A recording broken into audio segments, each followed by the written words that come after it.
naša potreba, braće i sestre, nas svih ljudi, a posebno pravoslavnih hrišćana, jer njima su u svetim tajnama otvoreni nebeski apetiti i oni prosto bez Boga ne mogu da funkcionišu.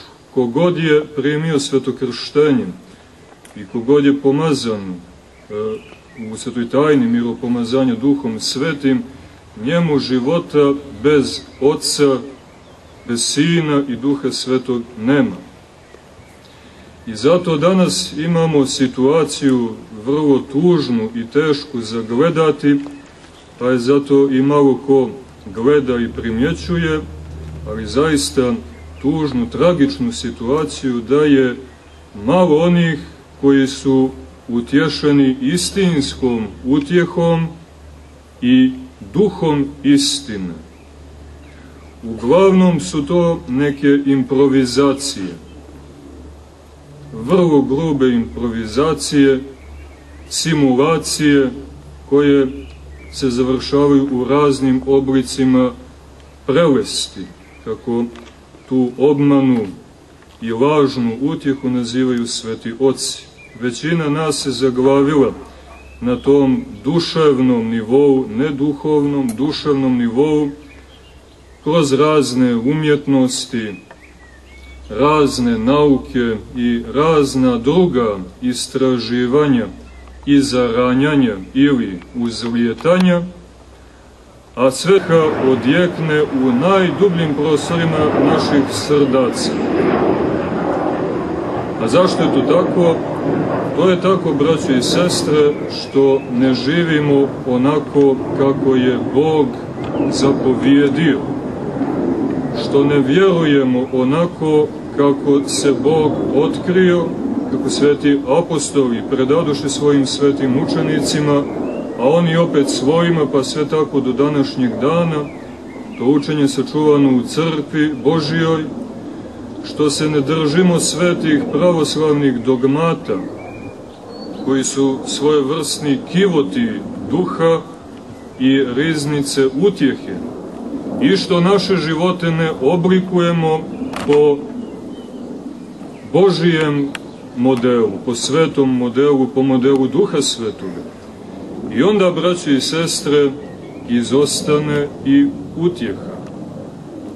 I vrlo često pokušavamo da se utješimo ili cigaretama, ili raznim drugim stimulansima, da ih sad sve ne nabrajamo, ima ih mnogo i premnogo, i onda čovjek, jureći za utjehom, nađe se u naručju onoga ko ne samo da ga neće utješiti, istina zna vrlo dobro da prevari i da da neku kvazi utjehu, nego će ga, ne dao Bog nikome od nas, povesti u vječnost i držati vječno neutješenog i vječno mučenog.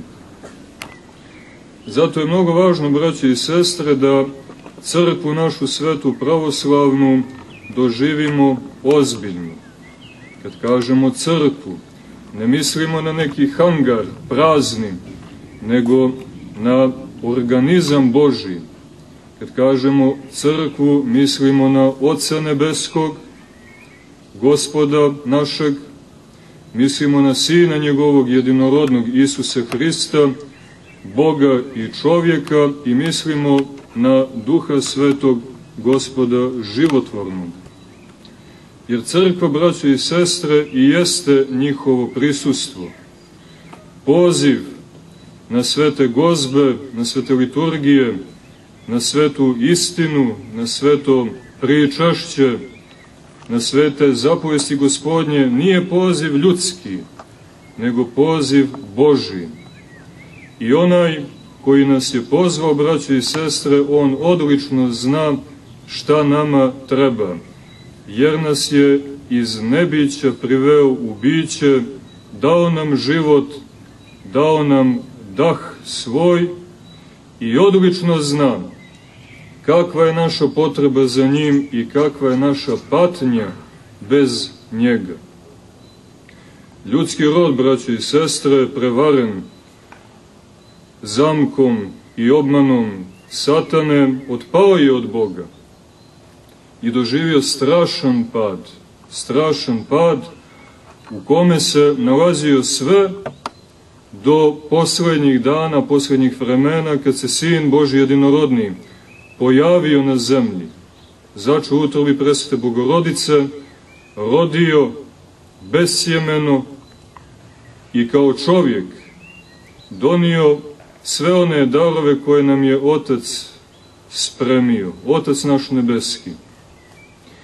I te darove, braćo i sestre, obezbijedio svojim stradanjem, obezbijedio svojom smrću, obezbijedio svojim vaskrsenjem, jer ono što smo trebali da primimo, braće i sestre, zaista je trebalo pripremiti, jer više nije u pitanju mana sa nebesa, nije u pitanju ništa manje do sam Bog, Duh Sveti, koga, evo, primismo i tog primanja se sjetismo u nedelji koja je iza nas, nedelji Pedesetnice, u kojoj se na svete apostole izlio, braći i sestre, to je vrlo važno naglasiti, da se ne bismo zbunjivali, da ne bismo tražili na drugom mjestu, jer toga nigdje drugo nema i ničeg vrednijeg i važnijeg za nas nema.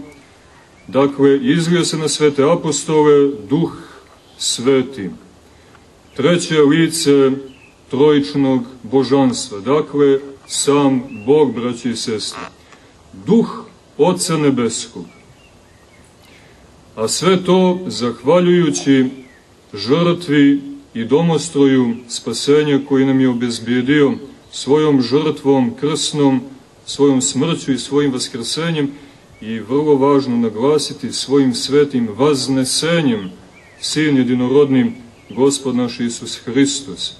Jer Duh Sveti nije sišao dok se Gospod nije vaznio na nebesa, vrlo važno naglasiti, u tijelu, braće i sestre. Sin Božji i Bog je primio tijelo, sjedinio ga sa svojom božanskom prirodom neraskidivo i sa tim tijelom, braće i sestre, vaznio se na nadnebesne visine i sjeo sa desne strane Boga i Otca. I od tog trenutka Duhu Svetom su obezbijeđeni uslovi da siđe na ljude u ime Otca i Sina. Duh Sveti, braći i sestre, neće sići ni na jednog čovjeka koji se ne poklanja Otcu u duhu i istini. Duh Sveti neće sići ni na jednog čovjeka koji ne ispovijeda Bogo čovječansku ličnost Isuse Hrista, koji ne ispovijeda da je Bog u tijelu, koji ne ispovijeda da je On Sin Božji jedinorodni. To je ono čemu nas naša sveta pravoslavna crkva uči od samih naših početaka ili naših jasala, to jest svetoga krštenja. U samom startu, braće i sestre, Bog od nas traži istinite temelje i čvrstu dogmatsku podlogu. Zašto je to tako? Zato što bilo koje krivljenje, ispovjedanje vjere dovodi, braćo i sestre, u pitanje našu komunikaciju sa Duhom Svetim. Duh Sveti, braćo i sestre, neće posjetiti nikog od nas ko se čvrsto ne drži otkrovenja Božijeg, apostolskog učenja, predanja crkve i svetih dogmata naše svete i pravoslavne vjere.